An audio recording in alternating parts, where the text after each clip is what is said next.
ஒவ்வொரு ஆண்டும் ஐப்பசி பௌர்ணமியன்று சிவாலயங்களில் அன்னபிஷேகம் நடைபெறுவது வழக்கம்.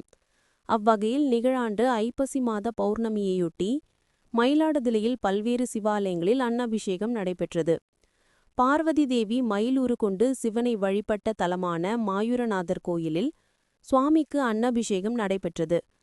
திருவாவடுதுறை ஆதீனத்திற்கு சொந்தமான இக்கோயிலில் மாயூரநாதருக்கு சிறப்பு அபிஷேகங்கள் செய்யப்பட்டு அன்னத்தால் அபிஷேகம் செய்யப்பட்டு அன்னபிஷேகம் நடைபெற்றது.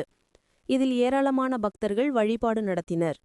இதேபோல் தர்மபுரம் ஆதீனத்துக்கு சொந்தமான வதான்யேஸ்வரர் கோயிலில் சுவாமிக்கு சிறப்பு அபிஷேகம் செய்யப்பட்டு அன்னத்தால் அலங்காரம் செய்யப்பட்டது. மேலும் காய்கறிகள் கொண்டு அலங்கரிக்கப்பட்டு மகா தீபாராதனை காட்டப்பட்டது. ஏராளமான பக்தர்கள் அன்னபிஷேக தரிசனம் செய்தனர். அதனைத் தொடர்ந்து மயிலாடுதுறை காவிரி ஆற்றின் கரையில் அமைந்துள்ள 2000 ஆண்டுகள் பழமை வாய்ந்த படித்துறை காசி ஸ்ரீ விஸ்வநாதர் ஆலயத்திலும் அன்னத்தால் அபிஷேகம் செய்யப்பட்டு அன்னபிஷேகம் நடைபெற்றது. இதில் ஏராளமான பக்தர்கள் வழிபாடு நடத்தினர். இதேபோல் பல்வேறு கோயில்களில் நடைபெற்ற அன்னபிஷேக விழாவில் ஏராளமான பக்தர்கள் கலந்து கொண்டு வழிபாடு நடத்தினர்.